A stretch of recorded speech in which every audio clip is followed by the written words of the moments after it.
Welcome to the Unboxable podcast, because there has never been a better time to step into your big girl shoes and realize that you are made for more. More joy, more alignment with your life purpose, and more connection.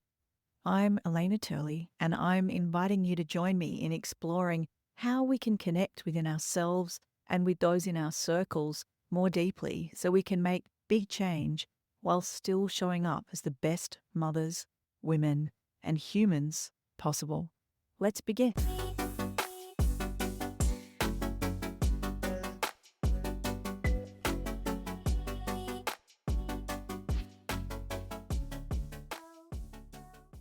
Hello and welcome. Today I have a very special guest. I'm going to allow her to introduce herself.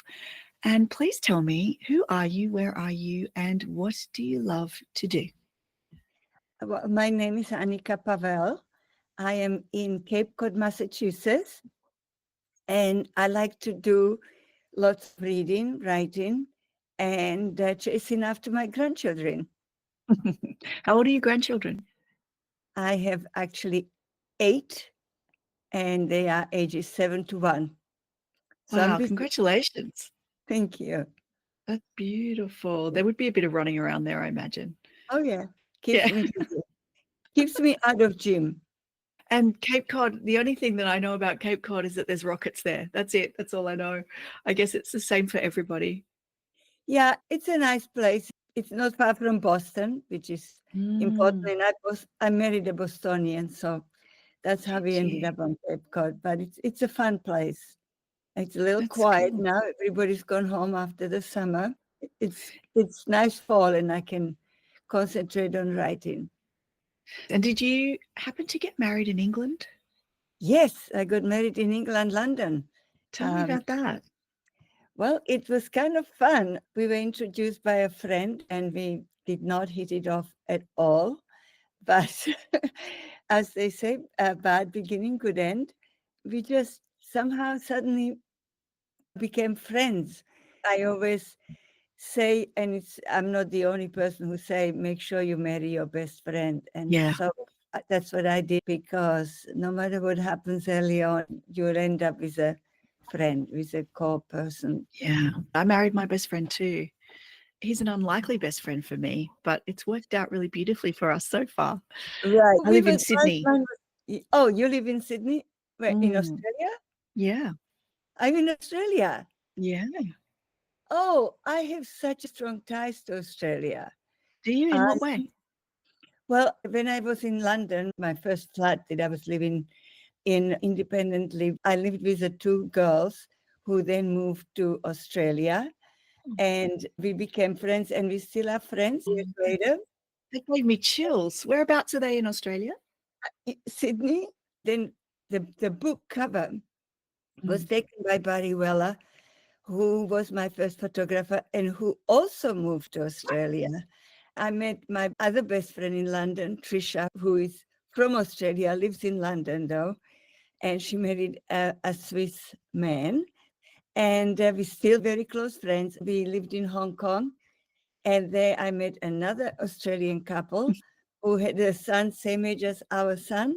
So I really, really have to go to Australia, and I plan to do it. I was going to go this fall, but with Yeah. all the promotion of the book and everything going on, I just never got around to that. But I will definitely go in January.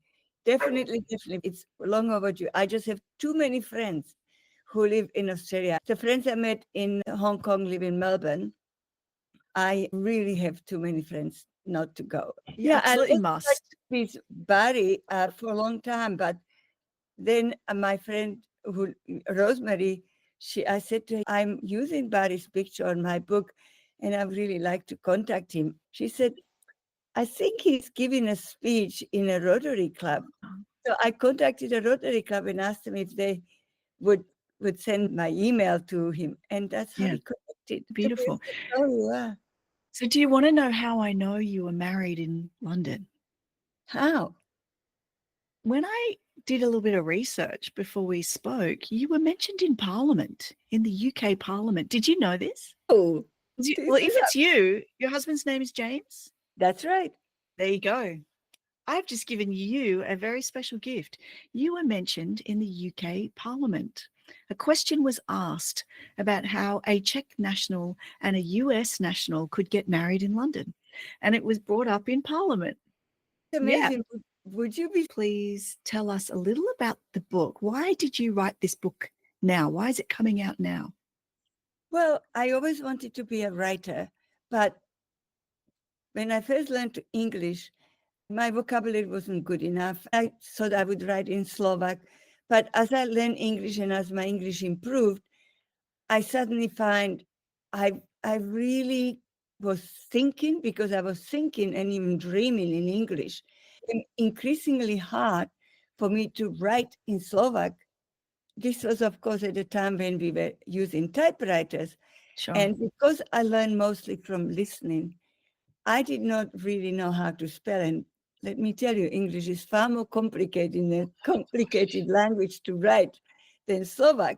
It And is a really complex language to write. right, at some point, I kind of gave up on my hope to write. Mm, But time went by, and my children facetiously correct their mother's English. sure. Later on, they honestly wanted to help me. I adopted a dog from a shelter in Mississippi, and he was such a sweet dog. I started to think, how could anybody give up this wonderful creature? So I started to imagine what happened, and I started to write it. Then the children said to me, "Mom, these are pretty good." And so I said, "Oh, do you think I could now write?" Of course, by now we have computers. There is that wonderful thing, spell check. And so at least at the beginning, it would just alert you. You still have to look it up. But now it's just so much easier. It practically corrects itself. Then my children said, you should go to school. So when I was 60, I went to school. First, I went online, then I went to NYU, then I went to different writers' conferences. And one of the writers' conferences, I suddenly got a courage to start. I started to write stories about my life. Just to move on back about the dog, I first started to write for children. We would get assignments, and you could pick up which age group you want to write for. Sure. And my teacher said to me, "Have you noticed you always pick the oldest group? I think you should transfer to adults," which I did. Mm, Great advice. And then I started to write just stories from my life, like what happened. And it kind of happened organically. And then the children said to me, "This is great for us to know, and this is great for our children." And so they encouraged me to write not just about how I came to England and the Russians invasion in Czechoslovakia, how I became immigrant, yes. and all of that, but also I wrote about, a little bit of a history of my own country. And so it was again kids who pushed me and said, "Put it together in a book." By this time, I had about 10 of my essays published, and Yeah. they were selected in the books, and I was nominated for Pushcart Prize. And so I thought, well, maybe somebody will publish it. But I always relied on myself. And so this is how the book came about. In a It's, long way. As a typical yeah. writer, it took a long time to get to the point. It's the way it works, isn't it? And Right. so, can you see on the screen my name, my first name? Yes, Alena is a Slovak name. That's right. And so, I thought you would say it the right way because it's a Slovak name. And Yes, I've been told this many times. And I heard that if you want to say it in like an affectionate way, in a Slovak way, you say Alenka. Alenka, yes. Yeah, which Yes, is so cute. And I have one friend who is actually Slovenian, but he calls me Alenka sometimes as Alenka. well. It's a nice affectionate way. I was going to ask you, but I thought, My family comes from Eastern Europe, Germany, but the Polish side. My mother named me Elena from meeting somebody and remembering the name. So I am not at all Slovak. I'm from not far, but my name was just a lucky thing. Most Australians and English people and Americans struggle with how to say it yeah. because it's not a normal spelling for this name in English. Well, So, I changed my name to did Anika you? because my real name is Jarmila. He And said, I was wondering because I can see it on the screen, and I was like, "Who right, is that?" But it's that's a and it beautiful name, yes, Jarmila. it's spelled Yeah, I Jarmila, love it. but most people would say Jamila, and then if Mm, they say Jamila, they write it in a different way. So yeah, it just wasn't going to work. As you know, in London, I studied as a model, and so my agent said, "Oh my God, your name is yeah, a nightmare. Everyone yeah. pronounces it different way. They spell it different way." Said, "You'll Mm. never work, girl." So I had to come up with a different. And Annika's a beautiful name.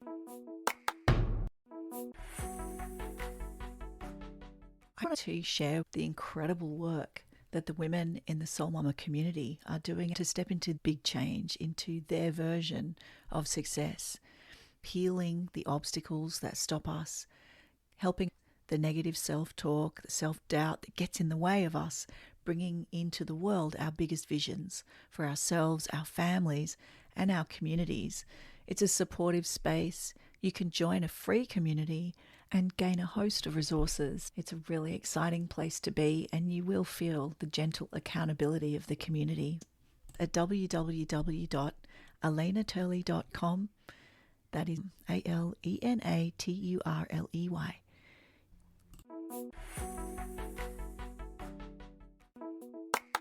And so you were a model, and obviously we have to mention the fact that you were a Bond girl because that's an Yeah. amazing experience.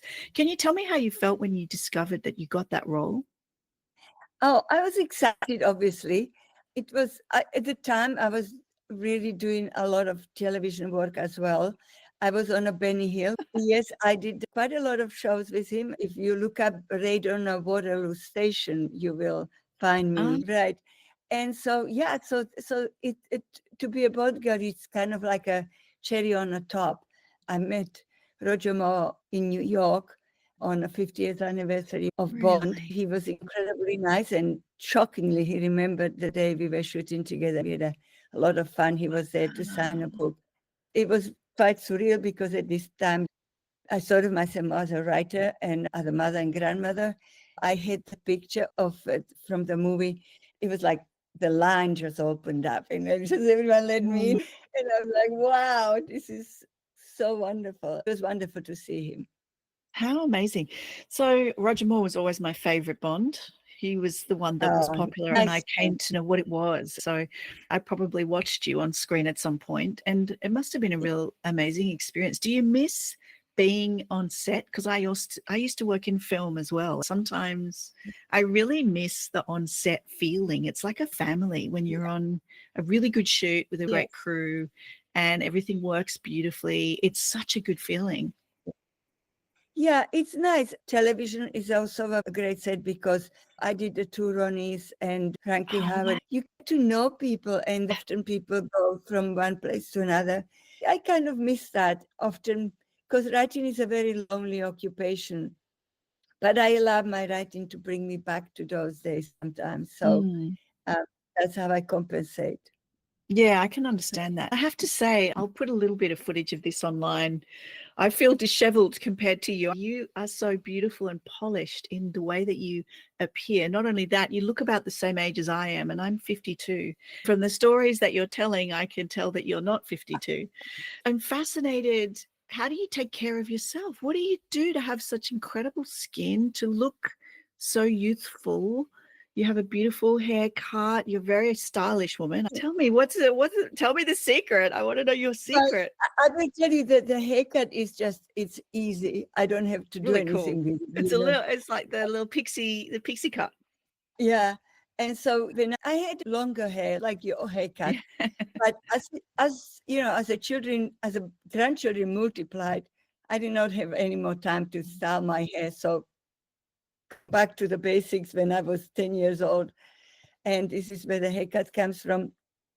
I also did a lot of TV. I did a commercials for Camay soap and a lot of Yes. creams and stuff.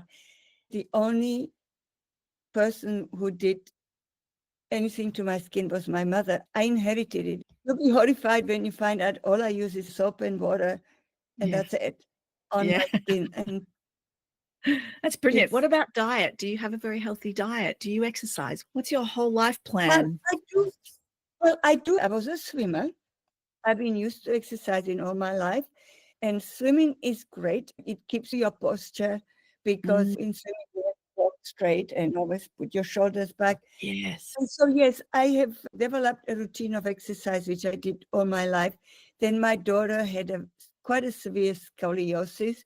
So Mm, then we were recommended to do yoga. And so I decided to do yoga with her, yeah. which I continue. When I was in Czechoslovakia, meat was very scarce. Did I not eat meat because there was not enough of it? Or I just got used to it. I don't care for meat. If Mm, if somebody put it in front of me, every so often I will make schnitzel, if you remember anything from your yes. mother, Beautiful. European food. And so I do that for the children every so often. But I really prefer fish and Mm, vegetables. I mm, never made a soup I didn't like. I never made a vegetable I didn't like. And so it's really my choice. It's a preference rather than mm. regime, if you like. Mm. I love that it's not all or nothing. I think sometimes these kind of subtleties can get lost in the modern age. We do these very Right, right. extreme things and it's either on or off. Yes. There's something Yeah. about simple. My grandmother lived to 98. She ate lettuce with every meal. She didn't drink much. She would have a little sip of wine now and then. She would have a little meat, but she was never excessive. And she was never Right. drawing the line like she was, no, I don't eat that. It was Moderation in just, everything. she was very big on doing what felt right for her body, a little bit like you're talking about. I just don't really like it. So I go Right, towards the right, things that I like. And I think that's a right, really right. fantastic thing to be able to do. That's very Yeah. reassuring. Thank you. I wondered also if you can just tell us the title of the book because we haven't mentioned it yet. Yes, it's called Encounter with the Future. Mm, Because it's one of the essays. It's called Encounter with the Future, the one that has been nominated for Pushcart Prize. But I also felt that I encountered the future in London when the Soviet Union invaded Czechoslovakia. right. I suddenly became a refugee overnight, Yeah. and I encountered the future. From then on, I was alone, and I had to deal with it. But I always took an approach that it's adventure, and I'm going to conquer it, and I'm not going to. It was that that good old hatred of Soviets. They were not going to bring me down. Yeah. we were Yeah. we were, I was fed from a childhood that. Although in retrospect, the childhood wasn't that bad. We had a certain amount of freedom. Although at that point, life was different everywhere. But Yes. we did have a free sports, free music, whatever anyone wanted to do. As a children, we could do anything we wanted to Which do. is, and in fact, my two dance teachers when I was at primary school and high school, they came from Eastern Germany. They had an amazing training behind them because they were in a communist country. They were dancing from a very young age. They were identified as gifted at a very young age, and then they had incredible resources. Yes, until you get to be like 15, when you Yes, recognize that you are being restricted in a more important way. It was pretty good. yes, It kind of was sad because they gave people all these tools. And then when they grow up, they took them away.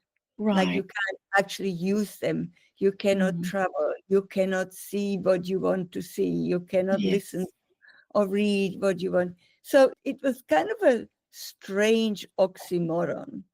Um, yes. kind of a, yeah. It's interesting So, because you're touching on a few really key values. Like you mentioned, it's an adventure, which touches on the value of curiosity, becoming right. curious about life. And then you mentioned being really determined and brave and courageous. And those are values that I also hold really dear for very different reasons to you. And I Yeah. think that those kinds of values are also really useful as a writer. Because if you're a curious person, you notice. And when you notice, you can write observations about what you notice, which clearly you have done. It's inspiring to hear your story. I really wondered if there's any little story that you have been thinking about in the last couple of days or that comes up often for you that you would like to share about any of these things we've discussed, whether it's becoming a refugee, marrying in London, learning to live in an English country when you grew up in a Slovak country. Is there anything that keeps coming up for you at the moment? I think that the essay dear to me is the last essay in a book called Jackie, Nina, and I, and Jackie, Nina, and me. And it's really the influence that Jackie Kennedy and Khrushchev's wife, Nina Petrovna, had on me. Growing up in Czechoslovakia, I learned so much about Nina Petrovna. And although she looked like a babushka, she was a very smart woman. And Jackie Kennedy, at the same time, was obviously attractive, smart, but people really looked at her just because she was attractive. Yeah. And the essay is how these two women were judged by their looks. One was judged as not being smart because she looked like babushka. One was judged as not being smart because she was too attractive. Both of them were very smart, and they communicated very well and actually got on quite well. In fact, Nina Petrovna was from Ukraine. The essay I added to it because originally the essay was really about the influence of these two women on me and how it often sustained me when I was in England in difficult situations, and Yeah. even how it affected me when I started to think, well, this is sort of paper thin, being on Cover magazine, and started to draw me closer and closer to writing. And then I added, when Russia invaded Ukraine, I added towards the end, I remember the Cuban Missile Crisis and how differently we saw it in Czechoslovakia and how Yes. it was differently presented to us. And Fascinating, isn't it? yes, and how frightened I was Yes. uh, at the time. And it is shocking that we are here again. Kennedy spoke about a little man doing something irrational with nuclear weapons. And Khrushchev put it in a most, I have goosebumps. He said, in a nuclear war, the survivors will envy the dead. And Mm. how true it is and how frightening it is now, and how sad that after those years we are facing a similar problem.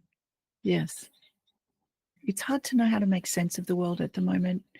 As a Yes. woman, as a mother, as a Yeah. grandmother, Yeah. it's hard to understand. Be um, positive.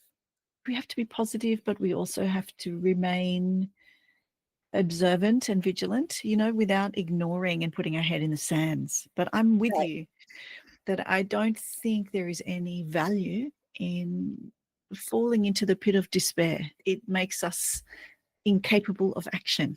And so we need to walk that fine line between Right.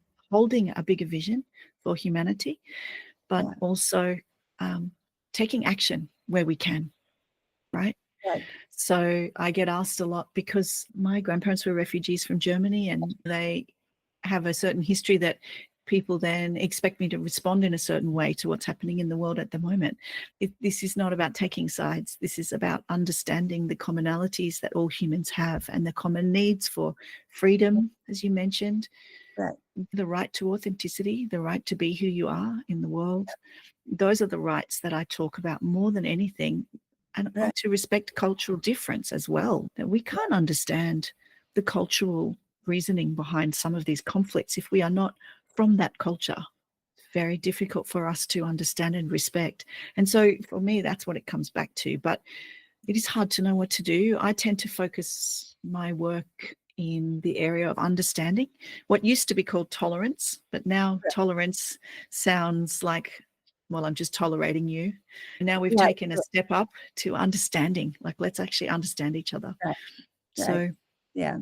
that's why I love Yeah. to speak to people like you. Right. In my book, I write about my mother who we always used to get for our, you will understand this, in Europe, we have a name day in calendar each day, Sure. got an A. And for the name day and a birthday, we always got a books. She also believed that travel is a university of life. Yes. Because if you travel and you learn about other people, you Yes. understand them, you view them differently, you live the way they live. And that's why Mm. she was so pleased when I was able to get out just before the Soviet Union invaded Czechoslovakia.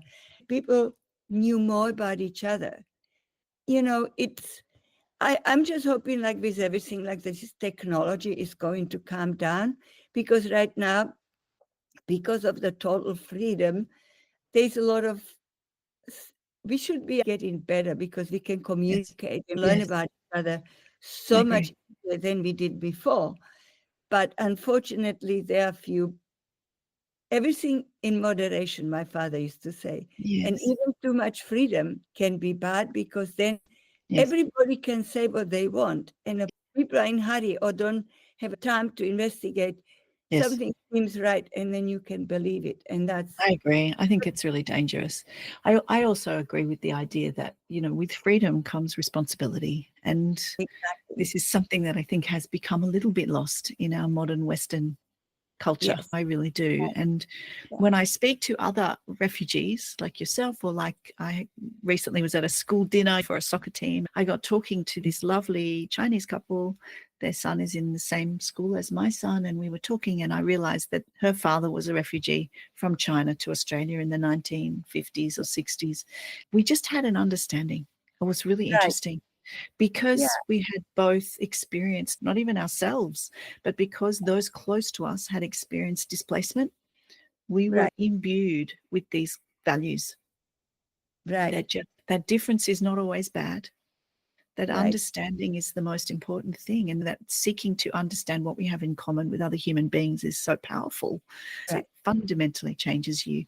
And I think, like you say, travel's a huge key. So our challenge is, how do we give that experience of understanding to people who can't travel, to people who don't have refugees for relatives? Yeah. That's the challenge, isn't it? Yes, it is. And your book goes a long way towards that. I was just gonna say Yeah. books when physical travel fails, but then we also have we have books, we have internet, we have movies, but I think books affect people deeper than, because Mm. visual goes quickly, but when you read it, you internalize it more. And Emphasize it. I agree. I always made sure that my children, we read a lot. We are real readers family. And I encourage everybody to read. And I think that's a really good thing to do. And I think reading books, I mean, paper books, Yes. There's something different, isn't it? to turn the page, there's a certain achievement when you close the book and you Mm. read it and you think about it. Okay, what did I get from it? Where the once, when it's just on your picture, you just, there's no evidence that you have read this book. What was it about? You can't just go back to page X, Y, and Z and look That's it right. up again. That's It's right. it's a I it's a but I think, interestingly enough, I find that my grandchildren really likes to read books. And Me too. My kids are the same. so that's a good thing. I feel positive. The pendulum always. Tell me, what are a couple of books that you have loved reading in the last 6 or 12 months? Well, last I've been reading many books because I've been writing my. Uh, I tell you, my favorite book is, which is very influential for me, and it's an old book, but it's a Lust for Life by Irving Stone. It's a biography of Vincent van Gogh. I love Vincent. I love biographies, and I like Irving Stone. I also liked Agony and Ecstasy, which was about oh, Michelangelo. that is one of my favorite books of all time. There you go. Incredible And book. yeah, and Arthur Miller is a big influence on me. And that's why when I first started to write, my teachers were saying, okay, cut the 20 pages down to 3. We don't really need to know every detail. It's not important what that table was made of. And so I used to fight and say, but Arthur Miller gives such a great detail. I said, well, when you are Arthur Miller, you can write that way, but Yeah, not that's now. right.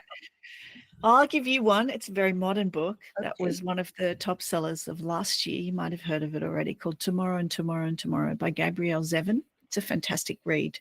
Oh, Very okay. different to other books you would have read, but I think you'll enjoy it.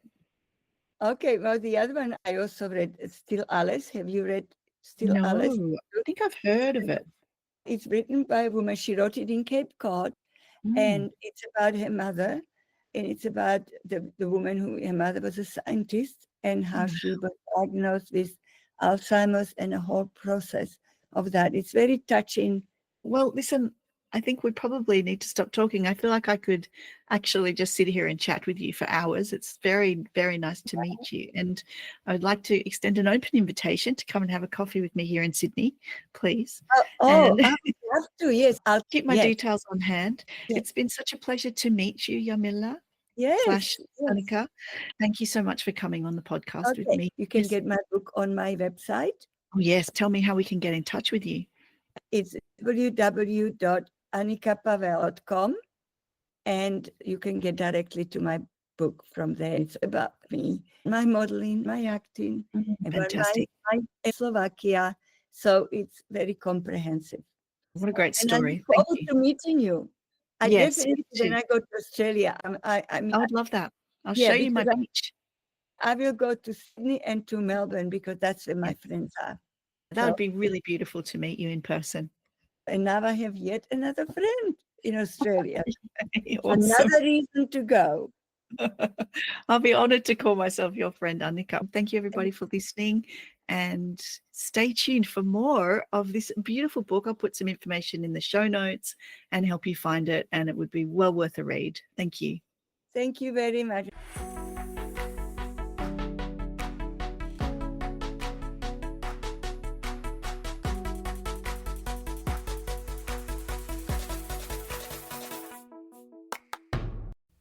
This has been a production made with love.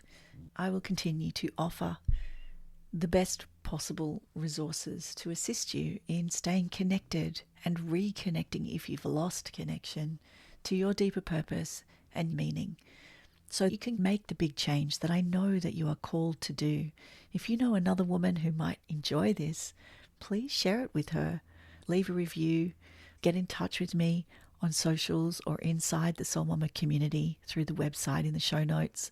I love connecting with women on this journey. It's what I am here to do. And I love bringing these conversations to you. Anything you can do to help spread the word helps it reach more women who need this special magic. Thank you for being here.